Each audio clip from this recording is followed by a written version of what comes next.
Nobody really sits us down and tells us how relationships work, whether it's that first crush in school or that person we end up with. But what if I told you there's an entire hidden toolkit of skills that you can use to help you build stronger, smoother, and closer relationships with your partner, or even help you find the right companion today?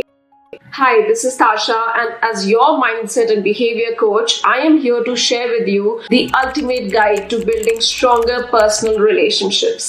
In movies and media, the idea of perfect love with flawless partners is shared often, but it is far from reality. Real relationships go beyond just love, which is why not all love relationships are meant to be successful or fulfilling. We figure out our most intimate connections through trial and error, our cultural influences, and our own ideas of what love and companionship mean. But today, like all things that come in threes, I am going to share with you a 3-paradigm structure to make your strongest, most confident, and respectful relationship yet. Number 1, relationships are first of the self. Most of us get this wrong, but love and relationships are more about giving than receiving. And what's even more important is that you cannot give unless you know what you bring to the relationship. Know the person you are in your future relationships. Are you supportive, warm, understanding? Or are you elusive, direct, or distant? Unless you know what you bring to the table, you cannot learn what complementary values you are looking for or valuing in your partner. 90% of who we are is what we do, and that defines us. This is why you review how you behave with your friends and family. Before I move on to the next paradigm, I need to debunk one big myth. We often believe in the adage, protect your heart.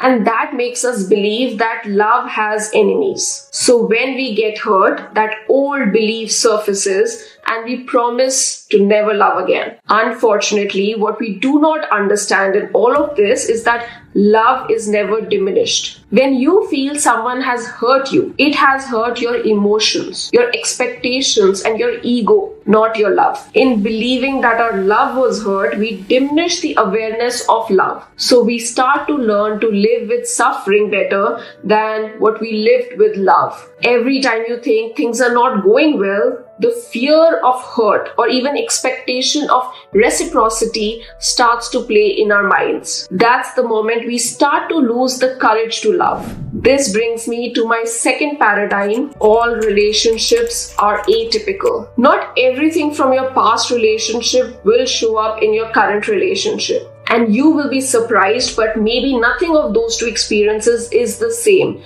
Sometimes not even you. A friend of mine once asked her 90-year-old grandmother, what is it that made your relationship survive for 65 odd years? And interestingly, the only thing that she said was that he had a good heart. That is all. She went on to explain that over the years, as both she and her husband changed in behaviors, habits, and personalities, what remained constant were their values and the understanding of what their marriage meant to them. So when you look for that partner or you want to strengthen your current relationship, don't base it on the income, the acumen, or the past experiences of your partner. All that is good for their resume, not your relationship. Which is why we also need to develop empathy, because everything will not always be good. And I have to say this, all relationships are different. What worked for your parents or what works for your kids may not work for you. You and your partner are the only ones in this relationship. So firstly, stop comparing or listening to outside noise and set boundaries. And secondly, have super honest yet sometimes difficult conversations that may not always make you feel great. We all need to hear the hard truths, and no matter what,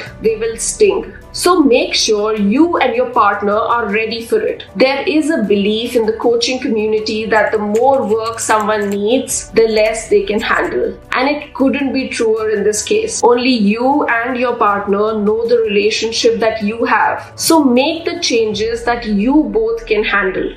Number 3, relationships need structure. All relationships need structure, and you can design it by communicating your intention for the relationship. What is it that you want to put your energy in this relationship? Structure comes with not only understanding your intention. You don't know everything, but you can learn. If you think you know what your partner needs, you are wrong. If you think your partner knows what you need, you are wrong. Expectations break relationships, but lack of communicating kills relationships. We treat our relationship, especially our partner, of how we have seen our friends and family behave, or read in books, or watched on television. This is what I call relationship endowment. I am not saying throw all of that out of the window. Rather, I am saying use it to learn about your partner, not assume those two things are the same. So if you come from a certain upbringing where you assume some gender roles, that may be fine in your head, but maybe not to your partner. And the interesting thing is, you decided your partner. So maybe it's not such a bad thing to learn about them too. And the easiest way is to ask. Ask them how they would like to be loved, heard, and accepted. Also set up structure in personal time. Set up intentional time for each other, and no, not watching TV together or eating a meal. Just talking about what is working for the relationship and what isn't. Invest in your relationship, invest your time, effort, and money so you can show up for your partner and model that behavior. If we want a certain type of behavior, the best way to get it is to model it to our partner, our family, or our friends. Relationships are built on trust and values, so bring those forward. Be your partner's cheerleader. Be strong for each other.